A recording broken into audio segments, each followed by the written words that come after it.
আসসালামু আলাইকুম। আজ আমার মামা আমার জন্য তৈরি করেছে ফুলঝুরি পিঠা। এটি দেখতেও যেমন সুন্দর, এটি খেতেও তেমন মজা। এটি আমরা ফ্রিজের বাইরেও রেখে অনেক দিন ধরে সংরক্ষণ করতে পারি।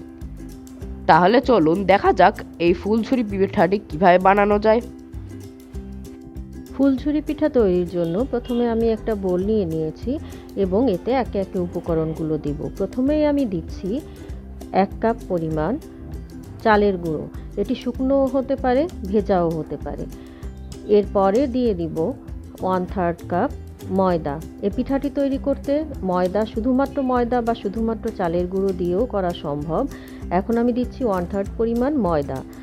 এরপরে দিব যে উপকরণটি, সেটি হলো 1/2 টিস্পুন লবণ। এখন দিচ্ছি 1/2 কাপ পরিমাণ চিনি। মিষ্টি অবশ্য যে যার পছন্দ মতো আমরা দিব, বেশি মিষ্টি খেতে চাইলে বেশি, কম খেতে চাইলে কম।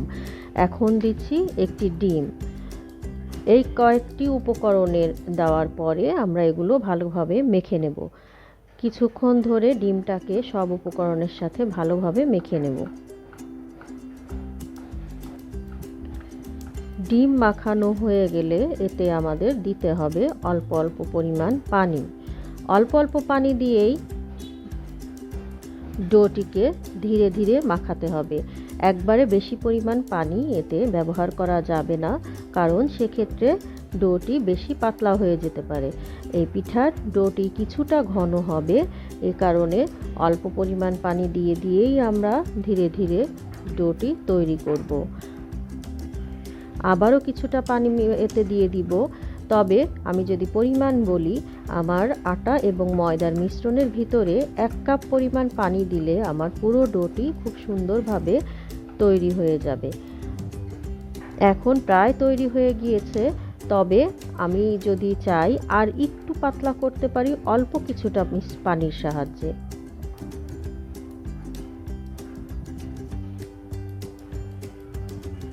এখন ডোটি প্রায় তৈরি হয়ে গিয়েছে। এখন আমাদের কাজ হবে ডোটিকে 15 মিনিটের জন্য রেস্টে রেখে দেওয়া। এরপরে আমরা এই ডোটি দিয়েই সুন্দর করে ফুলঝুরি পিঠা তৈরি করতে পারবো। আমি যতটুকু মিশ্রণ তৈরি করেছি, এটুকু দিয়ে প্রায় 16 থেকে 20টা পরিমাণ ফুলঝুরি পিঠা আমরা তৈরি করতে পারবো। ফিরে এলাম 15 মিনিট পর। এখন ডোটিকে আবার আমি একটু নেড়েচেড়ে মিশিয়ে নেব। ভালোভাবে মিশিয়ে নিয়ে তারপরেই আমরা পিঠা তৈরির কাজে চলে যাব। এখন আমি কড়াই নিয়ে নিয়েছি এবং একটু গরম হওয়ার জন্য অপেক্ষা করব। তারপর এতে দিয়ে দিচ্ছি পরিমাণ মতো তেল।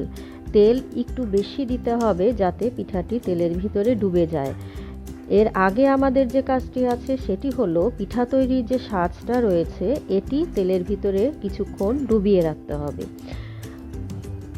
আপনারা দেখছেন আমি সাজটিকে তেলের ভিতরে ডুবিয়ে দিয়েছি এবং এটি বেশ গরম করে নিতে হবে।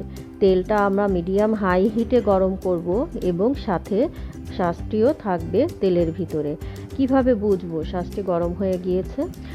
যখন আমরা এর ধরার যে জায়গাটা, এটা একটু গরম হবে এবং আমরা ধরতে একটু কষ্ট হতে পারে, সেই মুহূর্তে আমি বুঝতে পারবো সাজটি গরম হয়েছে। এটি ভালোভাবে গরম না হলে পিঠাগুলো ভালোভাবে তৈরি হবে না, পিঠা তেলের ভিতরে ছাড়বে না, পিঠাটি লেগে থাকবে সাজের সাথে। এ কারণে এই কাজটি কিছুটা সাবধানতার সাথেই আমাদের করতে হবে।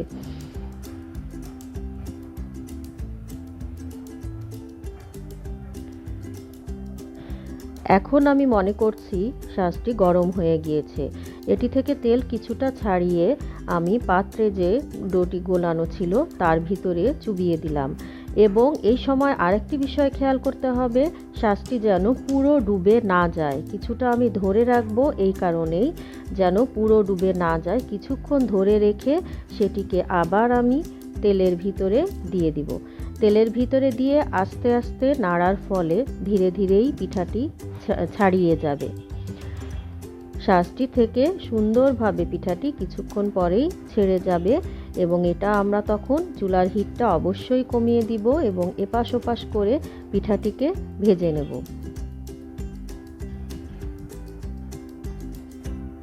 একটি পিঠা ভাজতে ভাজতেই আমরা পিঠার শাঁসটিকে পাশে আবার ডুবিয়ে রাখবো গরম হওয়ার জন্য, এবং তখনও আমরা চুলার আঁচটি কম রাখবো, কারণ না হলে আমার আগের পিঠাটি বেশি ভাজা হয়ে যাবে। আগের পিঠাটি তৈরি হয়ে গিয়েছে। পিঠা তৈরির সময় পিঠাটি বেশ নরম থাকে, তবে এটি বাইরে রাখার কিছুক্ষণের মধ্যেই এটি শক্ত হয়ে যায়। আমি আরেকটি পিঠা তৈরি করে আপনাদেরকে দেখাচ্ছি। শাঁসটি গরম হয়ে যাওয়ার সাথে সাথেই আমি ডোয়ের ভিতরে দিয়ে দিব এবং অর্ধেকের একটু বেশি অংশ পরিমাণ ডোয়ের ভিতরে দিব। দেওয়ার পরেই আবার সোজা এনে তেলের ভিতরে ছেড়ে দিব। তেলের ভিতরে ছাড়ার সাথে সাথেই তেলটি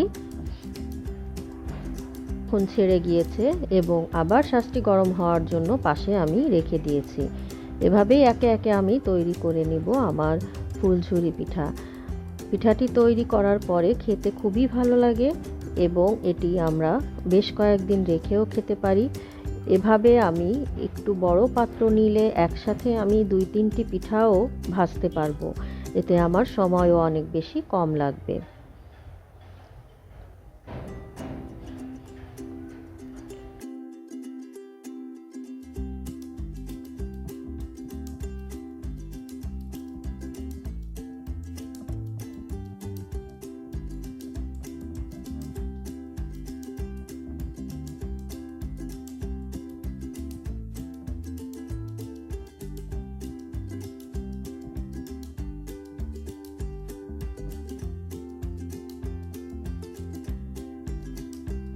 আমি এখন আরেকটি পিঠা তুলে নিলাম।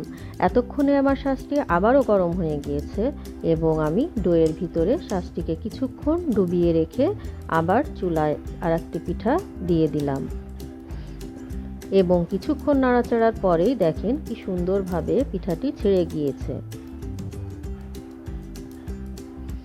এভাবে একে একে আমি আমার ডো থেকে পিঠাগুলো তৈরি করে নেব।